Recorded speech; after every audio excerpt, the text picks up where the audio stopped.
प्रिय श्रोता बंधु 90.4 मेगाहर्ट्ज रे आपण माने सुनुछंती रेवेन्सा रेडियो ओडिसा रा प्रथम कैंपस कम्युनिटी रेडियो स्टेशन।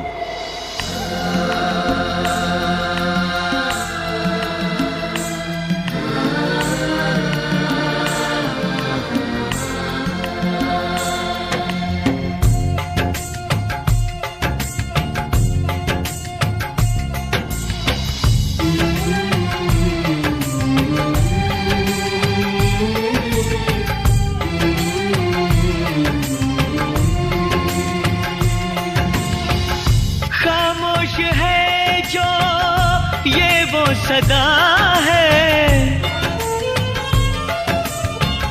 वो जो नहीं है वो कह रहा है।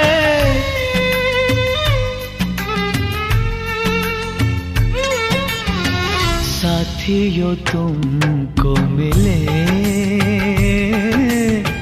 जीत ही जीत सदा, बस इतना याद रहे एक साथी और भी था। जाओ जो लौट के तुम घर हो खुशी से भरा। जाओ जो लौट के तुम घर हो खुशी से भरा, बस इतना याद रहे एक साथी और भी था। बस इतना याद रहे एक साथी और भी था।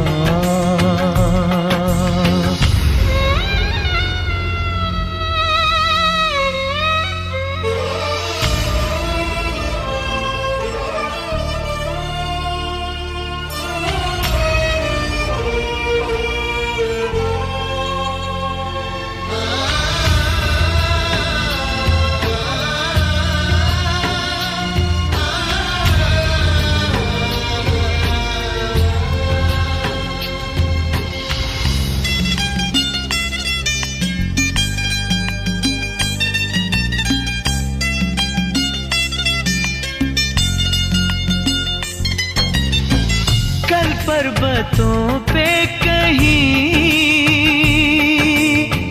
बरसी थी जब गोलियां, हम लोग थे साथ में और हौसले थे जवां। अब तक चट्टानों पे है अपने लहू के निशान। साथी मुबारक तुम्हें ये जश्न हो जीत का, बस इतना याद रहे एक साथी और भी था।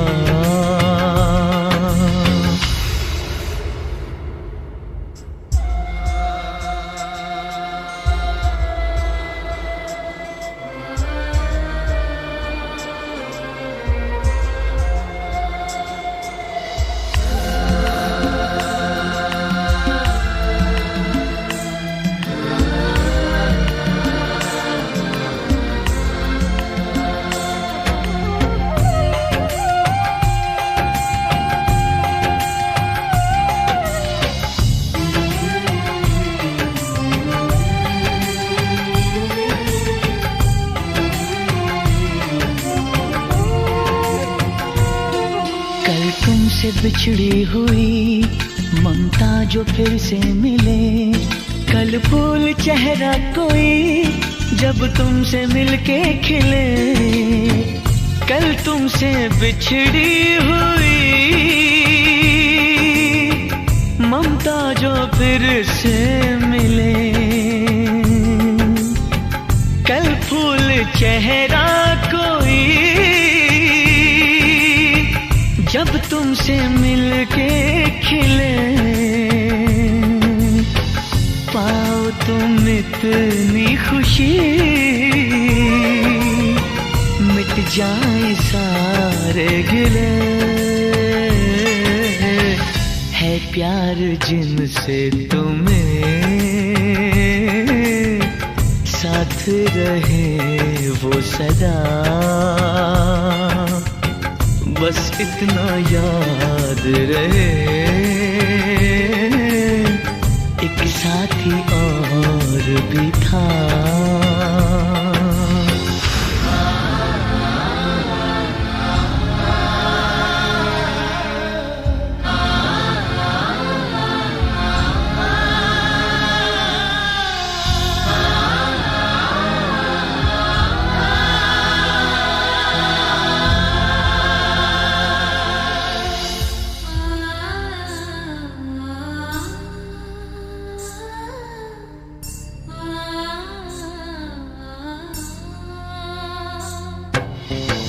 जब अमन की बांसुरी गूंजे गगन के तले, जब दोस्ती का दिया इन सरहदों पे जले, जब भूल के दुश्मनी लग जाए कोई गले, जब सारे इंसानों का हो एक ही काफिला, बस इतना याद रहे, एक साथी और भी था। जाओ जो लौट के तुम, घर हो खुशी से भरा, बस इतना याद रहे, एक साथी और भी था, बस इतना याद रहे, एक साथी और भी था।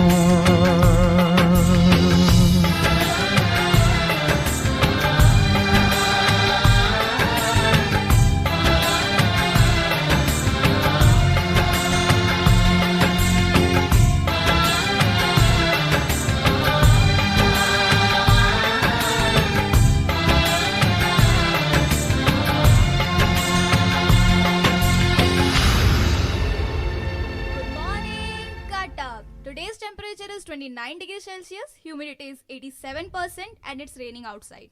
Please wear mask, use sanitizer, stay home, stay safe. It's 11:30 a.m. in the morning and you are listening to Ravenshaw Radio 90.4 FM. This is your RJ Alina and this is your RJ Jyoti. With you all set to celebrate Kargil Vijay Diwas on July 26. Remember to the heroes of the Indian Army who sacrificed their life for the nation.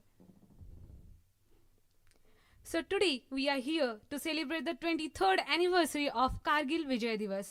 On this day, 26 July, we commemorate the victory of Indian Armed Forces over invading the Pakistani troops.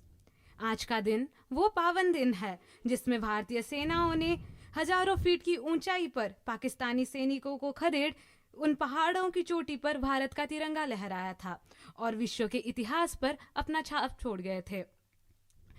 स्वतंत्रता के बाद कारगिल विजय दिवस भारत के इतिहास में सबसे लंबा युद्ध रह चुका है। यह युद्ध करीब 2 महीने 3 हफ्ते और 2 दिन का था और इस युद्ध में करीब 2 लाख से भी ज्यादा भारतीय सेना शामिल हुए थे जो भारत की मातृभूमि की रक्षा कर रहे थे। और उन सेनाओं में से आज हम सौभाग्यशाली हैं कि हमारे साथ उन सेनाओं में से एक सेना हमारे साथ यहाँ मौजूद है। Today, we are having Lieutenant Colonel Manish Dogra sir with us, who is presently serving as the Additional Directorate of Training of National Cadet Corps of Odisha Directorate.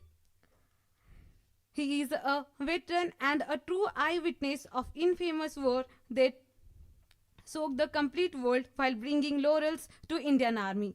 We wholeheartedly welcome you, sir, to our show. And with your permission, we would like to carry on the program, sir. Thank you, Jyoti, and thank you, Alina, for welcoming me. And I'm elated and I'm honored to be part of this interview today. Thank you, sir. Thank you, sir. Sir, so today we have our first question, sir. According to you, sir, what does Kargil Vijay Diwas mean to you? See, with what ease and comfort that you've asked me this question, it is equally difficult for me to answer you back. The Kargil Vijay Diwas, it brings back lots of nostalgic memories of bravery, of courage, of valor, of grit and determination to me. It also brings back and reminds us of the rich cultural and traditional heritage, which is so deeply seeped into the values of Indian Army. Kargil Vijay Diwas, like you both of have just mentioned, that it is commemorated every 26th of July in India to celebrate India's victory over Pakistan for ousting Pakistani forces from occupied position on the mountain top of the northern Kargil district in Ladakh. This war has shown the nation and the world that how Indian Army is ready to give supreme sacrifice to of their life in the highest tradition of Indian Army. I have seen myself and witnessed the fatally wounded and grievously injured soldiers showing blatant disregard to their personal safety and rested only after evicting Pakis from the daunting and unsurmountable heights of the Kargil by having a brutal close quarter battle. Some chilling and harrowing memories of that war still comes to haunt me even today, Jyoti. So I can say that Kargil Vijay Diwas is a mix of both pleasant and painful emotions. Okay, so let's move to the next question. What did you feel when it was informed to you that you would be the part of the battle? And आपके family के reactions कैसे थे ये सुनने के बाद?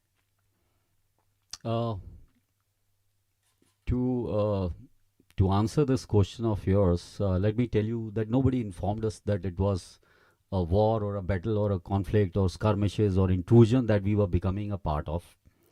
We were just informed that few infiltrators have come, some Mujahideen and some Kashmiri militants have come, and that was the time I was myself posted on the highest and satellite post of Siachen Glacier when I received this information to join back the unit, and because I was on cross attachment with some other battalion.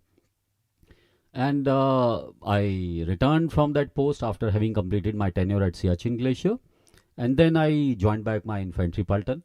And once I reached Lolab Valley, where my platoon was deployed, I was just asked very hurriedly, pack up just few bags. We are going for 1 or 2 weeks to evict these militants, and then we'll return back to yeah. So my first question was that why, from so far a distance in Kashmir, we are going to get involved in this battle, and why not the troops which are deployed there? So to which there was no answer from the people who have asked me to get ready and move on.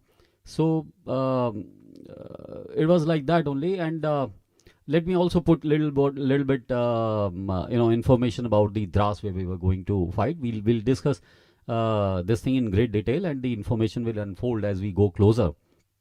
Dras is the coldest inhabited region in India, and the temperature at times falls to minus 40 degree.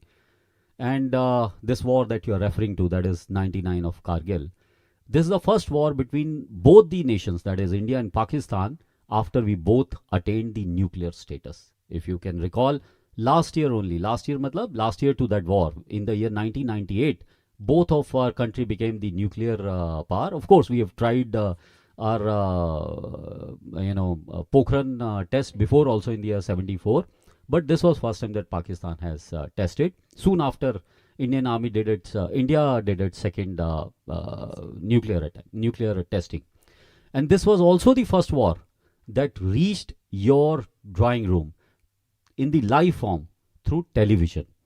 Earlier wars, that is war of 47-48 or 65 or war of 71 and war of 62 with China, of course, it reached you through radios or newspaper.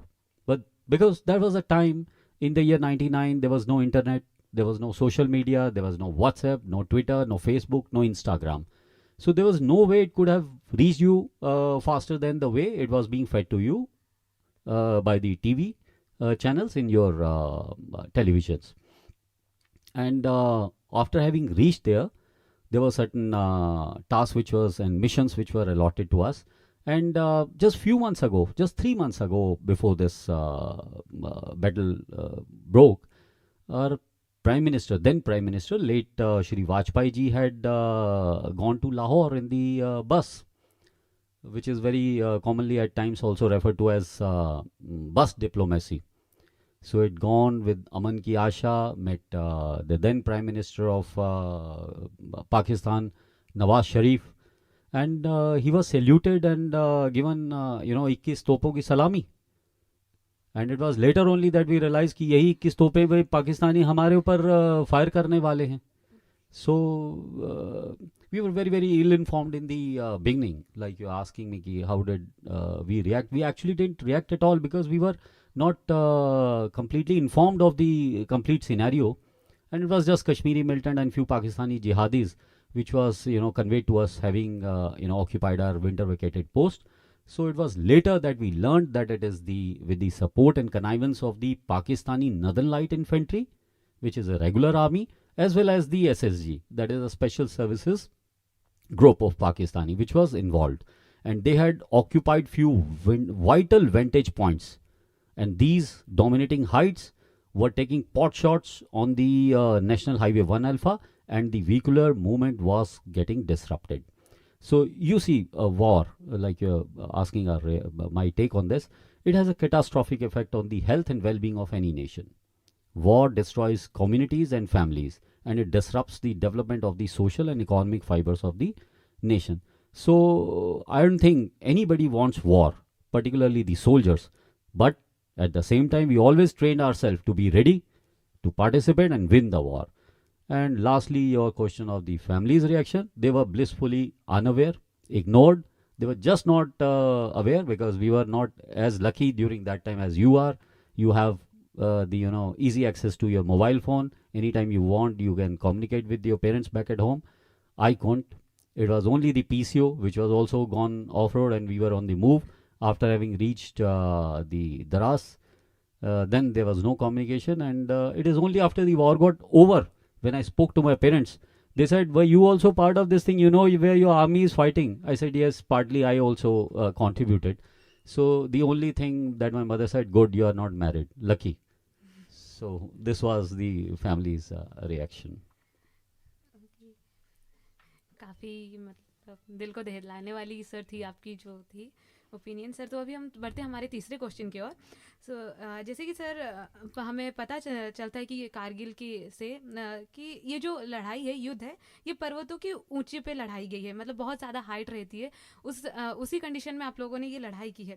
तो sir जिस जगह पे oxygen भी मिलना भी बहुत मुश्किल होता है, तो उस सिचुएशन में मैं आपसे पूछना चाहूँगी कि सबसे जो बेयर नेसेसिटी होती है उस टाइम पे हमारी, तो वो आपकी क्या रहती है? देखिए, in this kind of inhospitable and hostile terrain, inclement weather condition, unforgiving climatic conditions, steep vertical gradients, the list of bare necessity also is very exhaustive, and it's very comprehensive. You require training, you require infrastructure, you require intelligence about enemy disposition, you require surveillance, you require reconnaissance, you require firepower, acclimatization, familiarization, you require latest map, latest gadgetry, armaments, satellite feed, GPS, logistics, lots of logistics is involved in it, clothing and specialized equipment, and many more things are required. These are the list of bare necessities that you are referring to, but luckily we had none except for training. So whatever we are lacking, how we made with was just three things. It is Josh, Junoon and Jazba. This is what Indian Army was fighting with. Because, like I said, we were not, we were completely surprised. Rather, more than surprised, the Pakistani has betrayed us. Because it is mutual understanding that during winters, the posts are vacated on either side of the LC. And all the troops retrieve themselves, and then again come once the snow melts. and the area becomes easily accessible. So, like I said, Josh, Junoon, and Jazba was the only three things that we had in us, and that is why the advertisement also says, "Do you have it in you?" So these are the three things that we ask, because Indian Army fights for Naam, Namak, or Nishan. So besides this, you need the nerves of steel. You fight with grit, resolve, resolute, and determination to uproot an equally trained and determined enemy. Like I said, Pakistan Army is also a regular army, and they are also trained. So, and I'm sure, because most of the attributability of the success is generally attributed is it can be easily given to the mid rung and the junior level officers. So we all pass out from the academy where the checkbook motto is very, very clear, and it says that the safety, honor, and welfare of your country come first, always and every time. The honor, welfare, and the comfort of the men you command come next, and your own ease, comfort, and safety comes last, always and every time. So that was the guiding beacon, and certainly nobody could have been deviated but to follow these words. So this is the bare necessities that you actually require. Okay, sir. Sir, right now I'm getting goosebumps after listening all your stories. So let's move to next question. What are your memories of recapturing Tiger Hill and other posts as a part of Operation Vijay? Please mention the most chilling and cheerful experience. Like I said, initially we were just not aware as to what we are entering into and what lies ahead.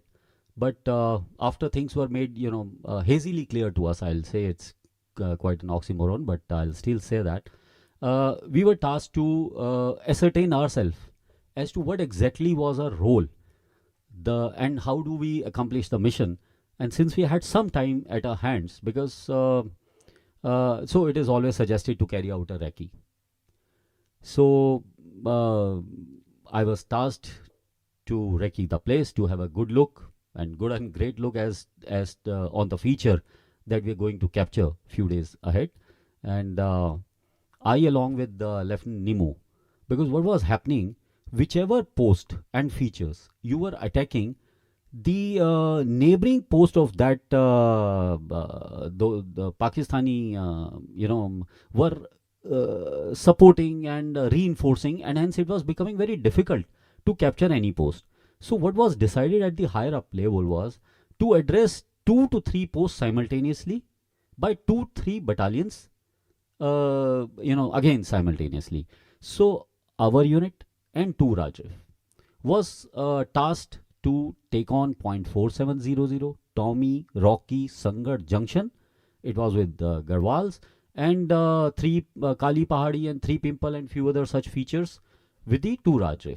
So 3-4 days later we were to attack, and hence there was a recce in force. That's a term we used in the army when you are not very certain of as to what is the strength, what is the disposition, what kind of weapons the enemy has employed and deployed. So you go there, you sort of draw ammunition, firing upon yourself to assess as to what is the strength depending upon the kind of weapon and the ammunition that the enemy uses. So one officer from the 2 Rajiv, which was Lieutenant posthumously, he's not with amongst us, he's Lieutenant Nimu, and myself. We both were quite young in service and had no exposure to any kind of this nature of, or this measure or scale of conflict ever before. So we both were guided by our senior JCOs, senior Havaldars, who were an asset because they had participated in the Op Pavan. Op Pavan, like you all know, is Sri Lankan operation, and this is Operation Vijay. So we both had gone and carried out recce and did an assessment, fair assessment of as to what does our feature look like, what should be the ideal approach. Like you'll know, in mountains, the approaches are very limited, unlike in the plains. In plains, you can go to a place from 10 different routes, but in mountain, you have barely more than one route that is available or accessible to you. And particularly in such rugged terrain like of Kargil or Dras, it was indeed very, very, very difficult. So we had charted out some rough idea. We had taken few photographs. We had made up our mind. We had also seen the movement of Pakistanis on the post which were to capture, and devised some counter plan and some thing which we returned on our return, shared with our commanding officers. Then based on the input that we provided to him, and he further elaborated plan. He made some elaborated plan and tasked our respective companies to go ahead with the attack. So it was on the 28th of June on which we were to finally launch attack on those posts. And same goes for the other battalion also. And what was happening, the distance involved is humongous, and particularly in a place like this, like you yourself have said, the air is very thin. It is actually rarefied, so you are literally gasping and screaming. Your lungs scream for oxygen, so you're breathing and you're carrying load, and then there is weapon, there is ammunition, there is pittu on your back, and there is bulletproof jacket, there's helmet. So you are walking and traversing in a place like that is indeed very difficult. So the time gets even more elongated in such like terrain. So if we had started in the morning, we would have been daylighted. We would have been we would have been fired upon. So what we decided is we moved a night prior, a day prior, and reached closer to our objective, and then we hid ourselves behind the boulders and stayed for the whole night and next day behind those boulders. And then from that, the very next day, when the day of 28th came, we started attacking our militants, our adversary. So rest is all is history. Kuch साथी बिछड़ गए, but the bravery never, like I said, never weaned off. It was a very well coordinated attack, I must say. But the only part is that the enemy was well entrenched. It was well entrenched. It was well established. And as it is, if I tell you, in plain fight, whenever you fight in plain area, the ratio between the attacker and defender is 1:3. But when it comes to the mountain, it rises from 1:3 to 1:10. But our chief, when did the assessment, he promulgated the ratio 1:15, meaning to say, if there are 100 Pakistani soldiers on top, you have to employ 1,500 soldiers. So that great and that huge was the attrition rate, meaning to say, you can yourself now imagine how many would reach on top. So before we came square to the target and we were about to launch the attack, we looked to our left, we looked to our right, and we were not sure of how many of us would reach and how many of us would be alive to celebrate the this victory. One thing that we were assured of was a victory. वो तो होना ही था. But how many of us would be, seeing the light of the day, the next day, was not very sure of it. So the war was brutal. We literally came to, dagger to dagger and eyeball to eyeball contact. We were moving from bunker to bunker, clearing, lobbing a grenade one after the another. They were also shooting at us, and I'm sure they were in possession of the night vision devices. So they were having a clear shot at us even during the night. And incidentally, that same night happened to be the full moon night. Normally when we launch attack, we look for the poor weather condition, we look for the Amavasya ki Raat, but since that luxury was never available, and the objective needs to be captured, so we got certainly not daylighted, but we were night lighted. And before moving ahead, we of course we liquidated to some extent, we neutralized, and we disturbed our enemy by having the RT fire. So huge RT fire was also brought upon our enemy. So some amount of damage was certainly caused by them, and under that RT fire we moved ahead, and it was very effective, I must say. और एक और चीज़ कहूँगा कि उतनी बड़ी दिवाली मैंने आज से पहले कभी मनाई नहीं थी, because such huge ammunition was being used, and there were small arms, there was huge arms, there were everything that was at our disposal of the army was employed to assure the victory, and it did. It came, of course, at some cost, but yes, it did. So this is my experience of, but certainly I was never the part of the Tiger Hill. I was at .4700, Tommy Rocky and Sangadan Junction. So they were all on the same ridge and same spine of the ridge. So this is what, and while we were achieving a mission here, two Rajrifas on our flank, it was fighting for its own assigned peaks.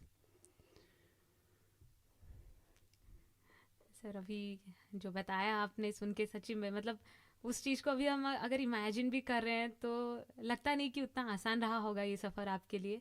आपने बताया आपका experience कैसे रहा, तो जितना भी सुना अभी जो भी हम लोग हमें सुन रहे होंगे वो भी सोच पा रहे होंगे कितनी कठिन परिस्थितियों में आज हमारी आर्मी हमारी रक्षा कर रही है. आशा करते हैं कि उन आर्मी के प्रति वो लोग का भी कोई रिस्पॉन्सिबिलिटीज़ आएगी और वो भी समझेंगे कि किन किन परिस्थितियों में भी खुद को संभाला जा सकता है.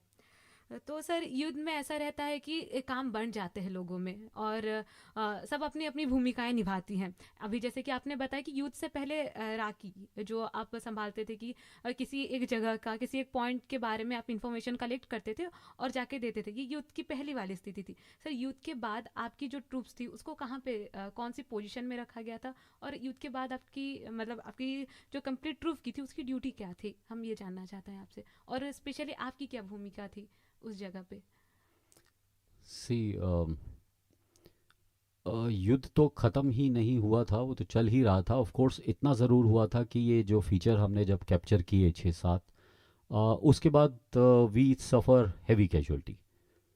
सो we had amputees, we had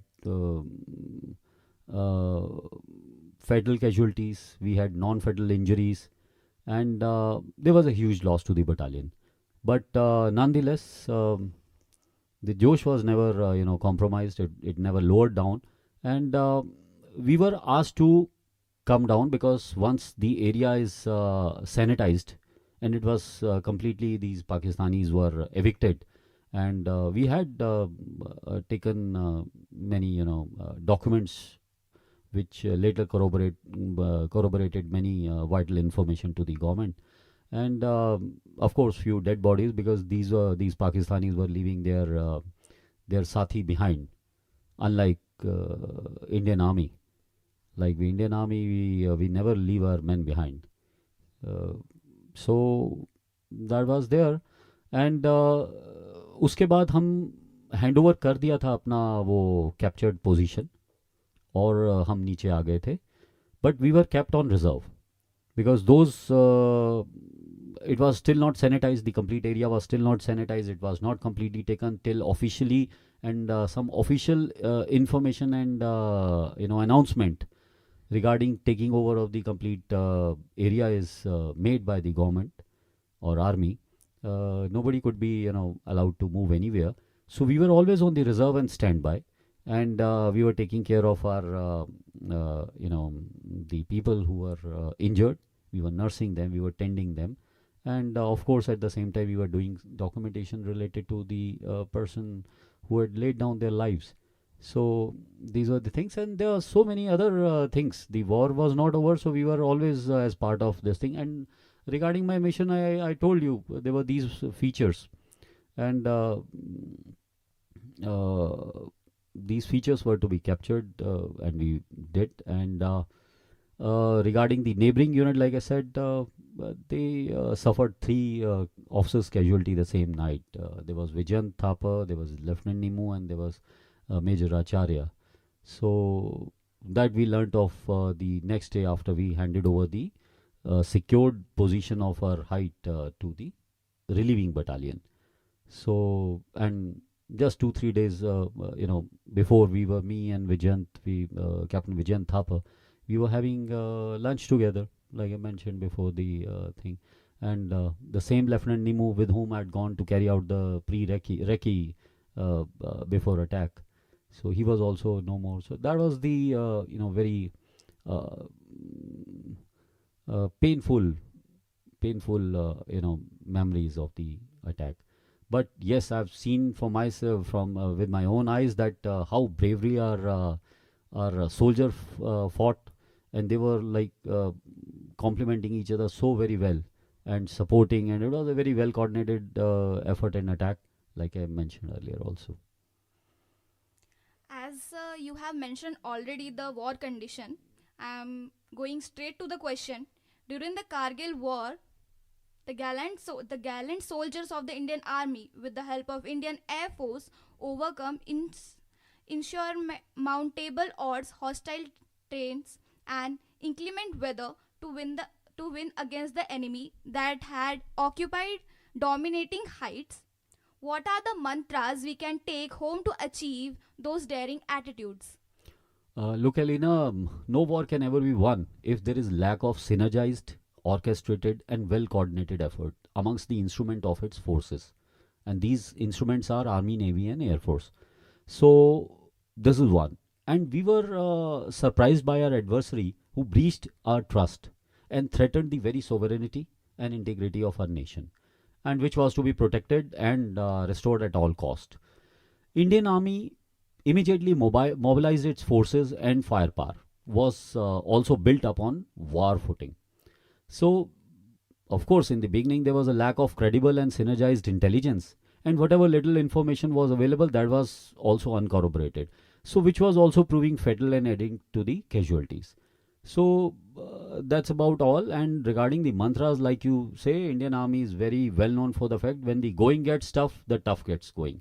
And since we are always under training, and I've learned one thing, that the more you sweat in peace, the less you'll bleed in war. So these are the two mantras that I would like to give you here. And if you follow these, so, and we've always been following, so we have never been losing any war or any ground for that matter. तो जैसे कि इतिहास साक्षी है कि आज तक भारत ने कभी भी किसी देश पर अपने ओर से पहले हमला नहीं किया है, और हम आशा करते हैं कि ना ही पहले कभी करेगा. और जितने भी आज तक युद्ध हो रखे हैं और हमले हो रखे हैं, हर हमला भारत पे अचानक से हो रखा है. So looking at all this catastrophe, if Indian Army had not responded in time, how do you see our structure right now? As you had mentioned earlier that everything was informed to you all of sudden, and all of our army were not yet prepared. So sir, at that condition, how, means if we had not responded at time, then what will be the structure right now?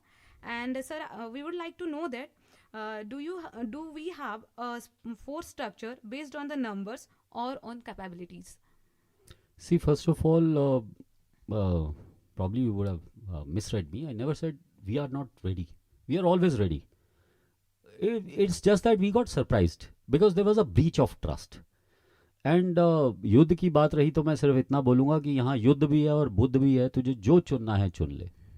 दोनों देने के लिए हम तैयार हैं और दोनों ही अच्छे तरीके से देंगे. Anyway, I'll put in perspective the general geography of that area. If you ask me, you can broadly subdivide the entire region where the war took place. You can say there is Mashko Valley subsector, then there is Dras, then there is Khaksar, there is Batalik, and there is Turtuk. So all these valleys are, they are there where the enemy had entered. And it's the Dras where the fiercest of the battle had taken place. And all prominent height like Tiger Hill, Tololing, 0.5140, the famous Dil Mange More Wala Vikram Batra. Then 0.4875 where we lost Vikram Batra. Then 0.4700, then there is Kali Pahadi, there is 3 people. So all the prominent heights are there in Dras. And this is where the, main battle, I won't say the main battle, but the battle took place. But the aim of occupying this post by the enemy was to dominate the National Highway 1 Alpha. And what is National Highway 1 Alpha? It holds a strategic significance because it connects Srinagar to Leh Ladakh. And if you ask me the route, I'll tell you it is from Srinagar to Sonamarg to Zozila Pass to Baltal to Matayan to Dras to Kaksar and to Kargil and Goma and Lamaru, and then it leads you to Leh and beyond. So it is just one main artery which is feeding up to the Siachen Glacier. So you can now imagine yourself that if this alone feeding line gets disrupted or dominated by the enemy, what havoc it would have been played on the soldiers deployed ahead and in Siachen Glacier. And I'll also give you a brief history as to how these things happened and how it came to our knowledge is, on 3rd of May 1999, there was a shepherd called Tashi Namgyal. He was from Garkon village in Batalik, who lost his yoke. Yoke आप सबने देखा ये वो बड़े बड़े बाल वाला है ना. So he lost his yoke, and he went in search of that yoke. And when he was trying to spot that yoke with the help of his binocular, he spotted few soldiers in khaki uniform. Now this village called Garkon village is just a village of small population of 500 to 700 strength. And they all recognize how our Indian army look like, walk like, dress like. And these were wearing khaki dress and some Pathani suits. So he could easily make out that this is certainly something which needs to be reported to the Indian army authorities. He returned very carefully and informed this matter to the Indian army. On receiving information, Indian army immediately reacted and verified this information by its own troops, and which happened to be true. And was later, once the information is corroborated, it was realized that almost about 150 square kilometer of area was occupied by the Pakistanis, and around 130 posts were taken by them. And the enemy has entered many kilometers ahead of the LC.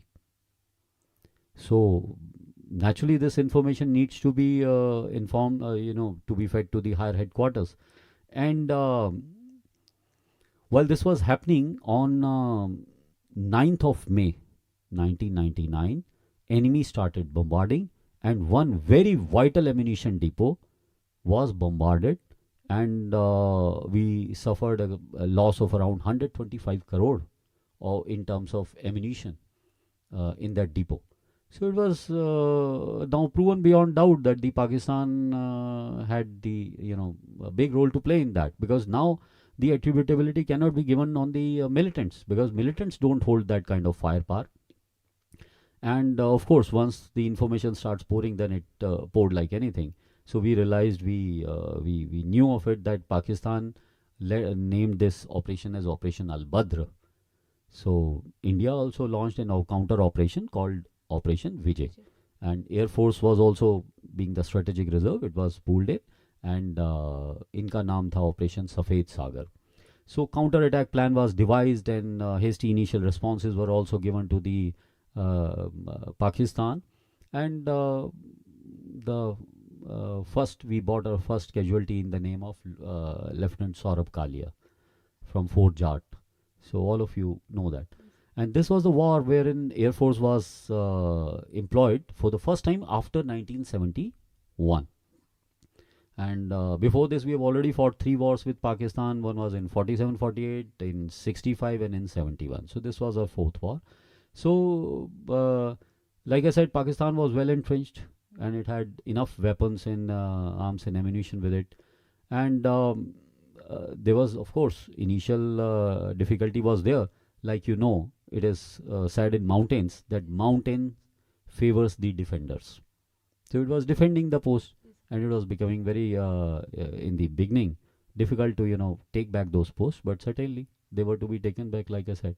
So we were assured of, at least if nothing, one fact: the victory would be ours, come what may. So, and of course, ratio, like I said, the attrition rate was expected to be very, very high, and it was 1:15, nearly that way. So this thing. But the basic agenda and premise behind Pakistanis occupying this height were to, of course, internationalization of the Kashmir and bringing this issue to the brink of the nuclear flashpoint. He also had the option of thought in his mind of removing the Indian army from Kashmir, because he was thinking once the Indian army would learn of Pakistani occupying the post, where would he bring the soldiers from? The neighboring place would be the Kashmir Valley. So once the army is removed and moved from there, then it can easily pump the militants from the across the border. So that was also one aim which was getting, succeeded if it had happened. Of course, disrupting National Highway 1 Alpha, which is of very strategic significance, like I mentioned earlier also. And it would have also altered the LOC, which was demarcated in the year 1971 with the help of 19 maps. So that would have also been a possibility if he had succeeded in his aim. The Shimla agreement would have been nullified, and the famous statement of Zulfikar Ali Bhutto, wherein he said, "Bleed India with 1,000 cuts." So this operation was of Al Badra was also an extension of that statement only. And with the way that he had gone about planning and implementing things on ground, he would have recaptured area occupied by Indian Army in the after the war of 1971. So, and if he had succeeded, he would have succeeded in a huge way, and in a way that he had not succeeded in last 3 wars and past 50 years. And if he had failed, he would have easily shifted the blame on the militants and jihadis, that there was no role for the of the army to be played in that. But he failed miserably on all fronts, including the diplomatic as well as the political. And militarily, तो like I mentioned, we literally उनको खदेड़ा हमने, मारा, भगाया, यहाँ तक कि they were denying to recognize their own dead soldiers. And वो उसको लेने के लिए भी तैयार नहीं थे. बाद में एक तरफ वो एक्सेप्ट नहीं कर रहे हैं कि आर्मी इन्वॉल्व थी, और दूसरी तरफ वो निशाने हैदर जैसे अवार्ड भी दे रहे हैं. So how could that be possible? And the kind of firepower that was demonstrated is certainly not held with the militants. Yes. So that was the entire scenario of the game that the Pakistan had planned. Sir, it's 22 years to the infamous event. What difference do you see in our defense system in the nation? Okay, there is huge, I must say, a paradigm shift in the improvement of the defense system. And I'll tell you, the defense affairs has always been a key focus area of Modi government over the last many years, ever since it has come into the power. And there is no doubt that the 3 services, that is the Army, Navy and Air Force, are now better equipped and more prepared to fight a conventional as well as any hybrid war than we were in the past. And Modi government has gone for several key purchases that were pending for years, and simultaneously pushing for Atmanirbhar, like you all know, the famous Make in India plan in the defense sector also. Now, be it SIG 716 rifle from the US for the infantry, and Rafale jets from France for Air Force, or Chinook heavy lift, or Apache attack Raptors, or S-400 air defense system from Russia, this government has pushed for better equipments. And this big indigenous purchases includes the K9 Vajra guns, which has added to the artillery firepower, besides a push for the missile capabilities, both the nuclear and conventional. So the forces are going through a huge multi-billion dollar modernization process, which involves induction of new fighter aircraft, submarines and aircraft carrier for Navy, tanks, unmanned aerial vehicles, UAVs जिनको आप बोलते हो, rifles, Raptors and whatnot. So everything is undergoing a complete overhaul, and whatever army, the military is asking is being provided. Okay, sir. Means we are completely heading toward a new world of armed forces, we can say. So, sir, next we have the questions. Sir, as the Kargil conflict took over 2 months and to neutralize the war, and we know that the war come out at a huge cost and sacrifice of 527 military personnel. This is according to the government data, and another 1,109 wounded soldiers. Sir, and with 100 of family being left, and it's a general tendency to break down mentally at such kind of situations. But today you are sitting with us right now, sir, with such an aura and perseverance. So, sir, how did you cope up with all this extreme situation at that time and now also, sir? See, after losing 527 Sathi and seeing over 100, 1300 of casualties, no one can be rested. No one can sit with relax. The memories, the horrific and harrowing memories of those of that conflict still comes to haunt me. So I'm never at ease whenever I'm reminded of that conflict, that participation in that war. But certainly you need to at some point in time come to a peace with the fact that they are not gone. They are amongst us. Like they say, a soldier never dies. A soldier just fades away. So they are always there with us. They are guiding the borders. They are always there protecting us, and they are amongst us. They are all the memories as fresh as yesterday. Like you name all these friends of mine who are now the big martyrs and heroes. So they are all in my mind. Of course, that peace is there, that calmness is there, but that's apparent. So inside there is turbulence. There is always a turbulence, and the soldiers with whom you were having breakfast today and are not there to have breakfast the very next day, the officers with whom you shared lunch are not there the very next day with you. You are lifting their bodies on your shoulder, who were playing, talking and joking with you. So it's not easy to cope with such kind of a tragic situation. But yes, a part of our training is also to deal with such scenarios. Okay, sir. How did you get the news of the war being ended? How did your troop reacted? Officially speaking, it is 26th of July when the official ending of the war came declaration came.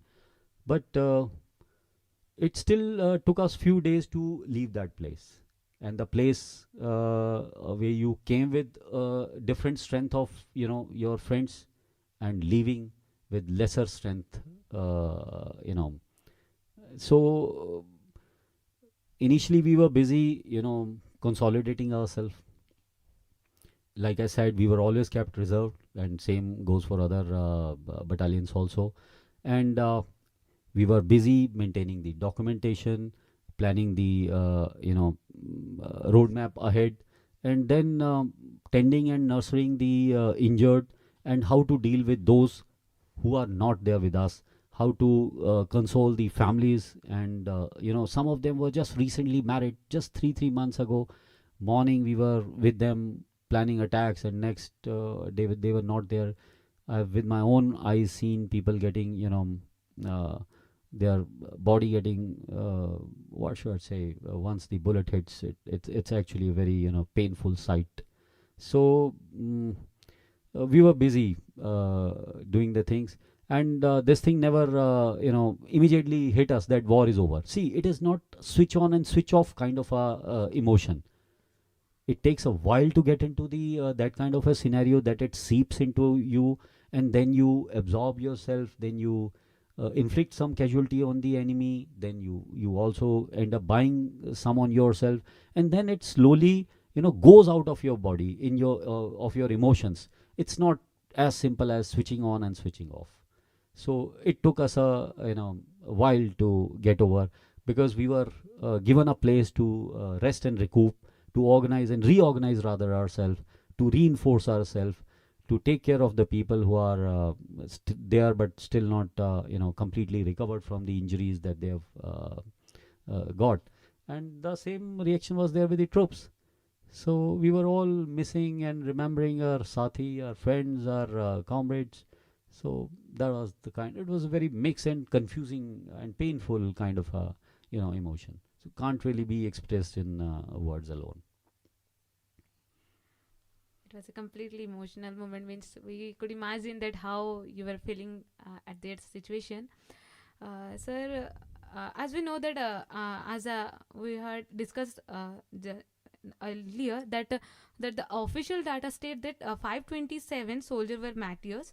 And so, what are your views on the government adopting more friendly policies towards martyrs' family? See, government has always been very, very cordial and very generous and liberal when it comes to taking care of its martyr. That we've always been seeing. See, it is not about the monetary value. And let me also share with you that no amount of monetary value can replace a person. Yes. That we all agree. Whether the amount is in lakhs or in crores or in many crores, it just does not matter. Given an option, no family member would like its soldier to get replaced by money. It is just a sort of compensation to take care of that immediate needs, and it is not with the aim or purpose of replacing, but to give some solace that yes, of course, that individual is not there amongst us, but at least this money can give you some comfort. It can take care of your immediate needs, because there can be ailing parents, there can be old and fragile people at home, there can be younger lot who's still studying, and it would have also been a possible, which is quite to a great extent a possibility, that the soldier who's martyred, who's laid down his life, is the sole bread earning member of the family. So government that way has always been very, very liberal. Of course, when it gets the at the grassroots level for the implementation and awarding that thing, certain offices and certain babus sitting behind the desk, they take their own sweet time to get the money released or the fund released or the land in certain cases, because the award also the monetary value attached to it, the land, the other things also which are given and announced by the government, it changes from state to state. So it varies from state to state. So my only request and suggestion and is that people who directly deal with these things should be more sensitive towards the requirement and ensure that the things should be speedily credited to the martyr's family, rather than getting into the too much of documentation and bureaucratic delays, like we all know, because that's what crops it crops into the mind of that person, that see, we are not required.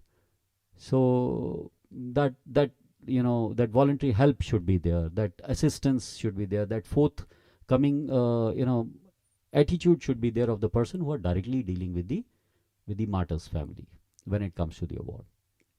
Otherwise, government is very, very liberal, very generous. Can you walk us through the current artillery and armory powers of the India? See, like I just mentioned, there's so many changes, so many improvement that has taken place. So I don't think this would be a repetition of what I said earlier. So I think we are comfortable when it comes to the artillery and armory prowesses of India.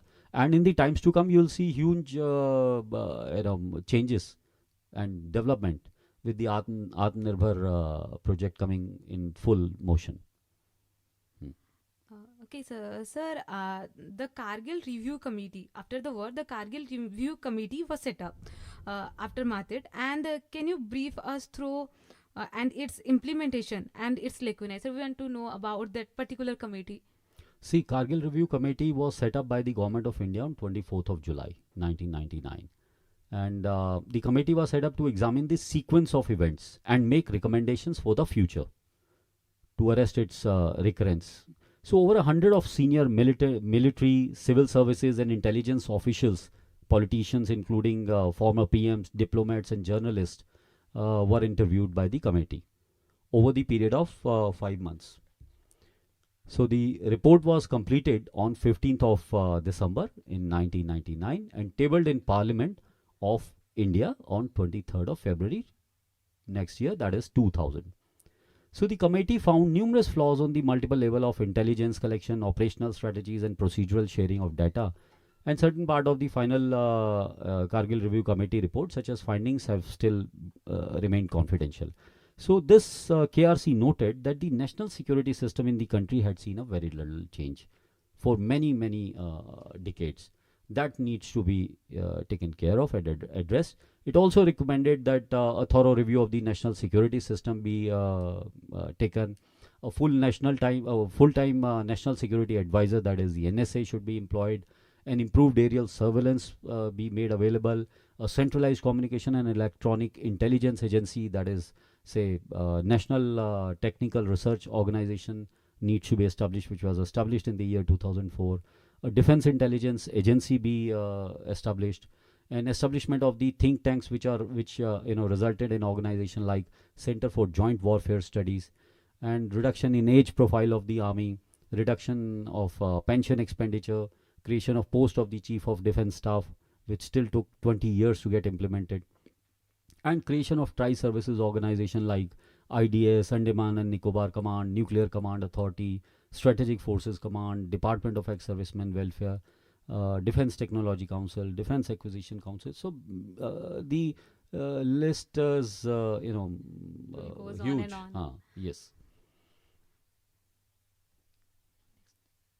In the war zone, it's a tantamount importance to have a leader.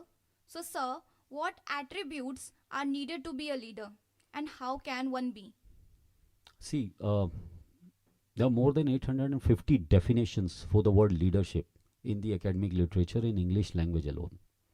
So choosing one out of it is indeed very difficult. So it indicates the general confusion that prevails about the subject, as also the enormity and the complexity of this subject. So you can make out, if there are 850 definitions for this one word, it holds some significance in itself. Broadly, if you ask me to divide, there can be authoritative leader, which mobilize people towards a vision. There can be affiliative leader, which creates emotional bonds and harmony. There are democratic leader, which builds consensus through participation. And there are pace-setting leaders who expects excellence and self-direction. So if you ask me, military leadership is a process of, it's a right mix of all four. So if I reframe and reword it, you can say that it is a process of influencing others to accomplish mission by providing purpose, direction, and motivation. So, and a leader is always, aware of the duties and the obligation of his position. Okay. Sir, as you have mentioned just now, that a leader shows path, it shows directions. But sir, it's the team player that work the path. So, sir, according to you, how to be a team player? See, no matter how skilled a leader you are, without a good team around them, the mission will struggle and quite possibly fail. So it is not the leader, it is the team player, like you said. So to be a good team player, I feel the team players must understand his role. It must embrace the collaboration. It must hold themselves accountable, must be committed to their team, flexible and adaptable to the changing orders of the leader, optimistic and future focused, and have faith and trust in their leader. That should be the virtues of a team player. मुझे सबसे अच्छा अगर आप पूछेंगे तो वो केरला में होने वाली बोट रेस जो है वो सबसे अच्छा एग्जांपल लगती है एक टीम प्लेयर की, जिसमें सिर्फ one navigator, rest all are yes rowers. Okay, sir. No one wins a war. There are different level of loss, but nobody trumps. First Director General of WHO famously said, "What are your views upon it?" Nobody wins a war, but yes, you have to fight a war at times once it is imposed on you. And like in Indian Army, we say that we fight where we are ordered to, and we win where we fight. So of course, nobody wins a war. What Mr. Brock Chisholm wanted to convey is that there are always losses of different magnitudes and scales. No war has ever taken place wherein the loss is only of one side. It never happens. The losses are of different magnitude and scales. But yes, there are losses. Like if there is a loss, say in a corporate company, what happens? The loss of this quarter can be made up in the loss of next quarter. But our losses, our mistakes, they come in body bag. Yes. A widow made in this quarter will always remain widow. An orphan made in this quarter in Indian Army will always remain an orphan. So this is what I derive out of it. I think this is what he meant. That losses are permanent, once the war takes place, and the outcome and the effect on the society, it remains permanent. ये सब और means कोई जीतता नहीं है ऐसा युद्ध में, तो कोई जीतता है ही नहीं क्योंकि लॉस तो दोनों तरफ से ही होते हैं. सो सर यहाँ पे मैं कुछ कहना चाहूँगी. Being a NCC cadet, I personally believe that we are the little soldier and we are living a fraction bit of that army life, and we are really inspired by the aura, the discipline and the dedication of this elite organizations, and we are really inspired to be a part of this, many of us cadet also, sir. So this is my last question to you, sir. What will be your suggestion to the today's youth and who are going to serve the nations in any capacity, that may be in army or in the civil job? First of all, I must say, have achievable aims. See, defense forces are not not employment agencies. Yes. You have to bring yourself to the expected level of the defense forces of the organization. That means you need to develop in yourself the capabilities, the attributes which are the requirement of the armed forces. Not that expecting the armed forces to dilute their standard and then start accepting you. So you need to work towards that. Your aim should be achievable, and stop fantasizing. Get real. The only way is work and get right guidance at the right time. Seek, find, and you'll certainly get the information about what you're seeking. And being an NCC, you have very easy access to so many senior officers, JCOs and PI staff who are always there to guide and assist you. So I don't think what more do you want, So get real, I must say. Study, get physically fit, get emotionally strong, get fortified on all the aspects of a soldier, and make yourself such a personality wherein it becomes so easier for us to moment we have a look at you when one selects you after having, of course, put you through those mandatory tests. And people who pass those tests are people like you only. Yes, sir. You are an NCC cadet, so you are yourself a trained soldier, half trained soldier, like Yes, you sir. yourself claimed. So all the best to you and all those who are sitting here Yes. from NCC. And so what is your message to all those civilian youths, sir? Sir, this is particularly to the youths who are aspiring to be in the to join the Indian Armed Forces. But sir, what is your message to the youth of civilians? See, I'll just say The same my message will be very crisp. Bloom where planted. Okay, sir. Right. Don't try to uproot yourself and work hard and to fit in. You just bloom where you're planted. So do well, work hard. If you think that you want this, the entire world, like they say, the entire universe will conspire to get you that. अगर But आप you किसी got चीज to. को पूरे शिद्दत से चाहो तो हाँ, पूरी तो- कायनात उसे आपसे मिलाने में हाँ लग बिल्कुल, बात आप बिल्कुल ठीक कह रहे हो. कायनात मिलाएगी, पर पहले शिद्दत से चाहो, और जो चाहो सिर्फ उसे चाहो नहीं, उसको चाहने के लिए के साथ साथ उसको पाने के लिए भी सारी कोशिशें करो. तो victory, like I have always been saying ना, कि Indian army was assured of just one thing, victory would be ours, come what may. So आप भी ऐसा सोचिए और ऐसा ही कीजिए, ऐसा ही होगा. And remember, the more you sweat in peace, the less you bleed in war. Sir, your words are really inspiring. So, it would not be wrong to say that the war is never good. This caused a major loss on both the sides. Thousands of soldiers get martyred. India is a peace-loving country that does not believe in war. Indian Army always safeguard the nation from alien forces. Sacrifice for the motherland and make us proud. This year marked the 23rd anniversary of Kargil Vijay Diwas. I would like to read out the scroll at Siachen Base Camp. Quartered in snow, silent to remain. Quartered in snow, silent to remain. When the bugle calls, they shall rise and march again. Tough times do not last. Tough men do. And that's what Indian Army do.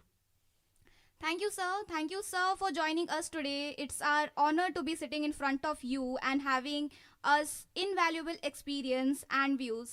Thank you. Sir मैं 2 line बोलना चाहूँगी यहाँ पे. गर्व है आज भी कारगिल की वो बुलंदियाँ, गर्व है आज भी कारगिल की वो बुलंदियाँ जिनसे ज़्यादा बुलंद थे हौसले तुम्हारे. लहू से सींचा तुमने जिसे, रखी आन बान तिरंगे की हमारे. एंड आप कुछ कहना चाहेंगे सर? I'll अंतिम just say नोट पे? thank you. I'm very honored. I'm not shaken. I'm stirred. I'm not stirred. Rather, I'm shaken to be part of this heart-to-heart conversation with you, cadets. And it was very nice interacting you. And thank you very much for remembering your soldiers and honoring your Indian Army. And do well and work hard. Thank you. Jai Hind, Jai Bharat.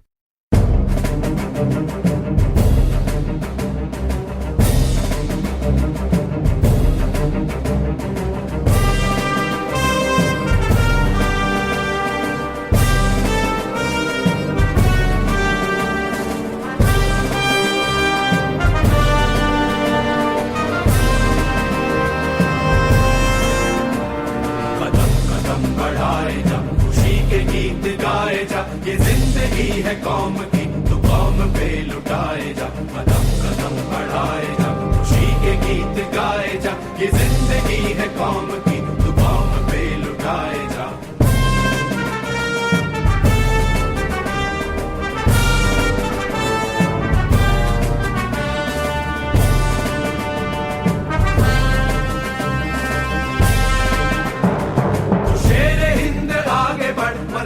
फिर भी तू न डर, उड़ा के दुश्मनों का sir, जो से वतन बढ़ाए जा. तू शेर हिंद आगे बढ़, मरने से फिर भी तू न डर, उड़ा के दुश्मनों का सर, जो से वतन बढ़ाए जा. कदम कदम बढ़ाए जा, खुशी के गीत गाए जा, ये जिंदगी है कौम की, तू कौम पे लुटाए जा.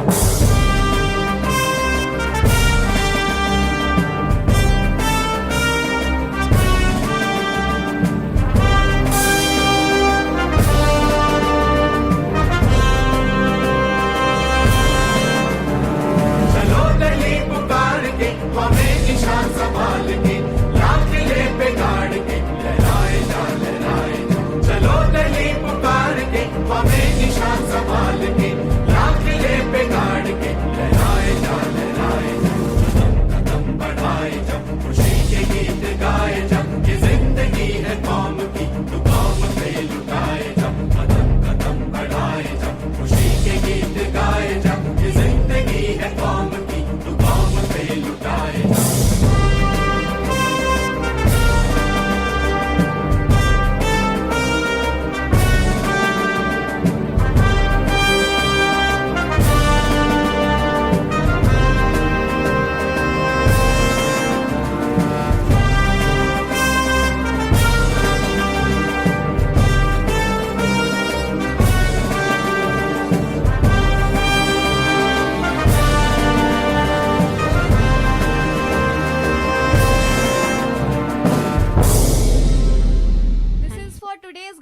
This is your RJ Alina. And this is your RJ Jyoti. And you are listening Ravenshaw Radio 90.4 FM signing out. जी हाँ दोस्तों, आप सुन रहे हैं 90.4 FM रेवेंसा रेडियो, उड़ीसा का पहला कैंपस कम्युनिटी रेडियो स्टेशन.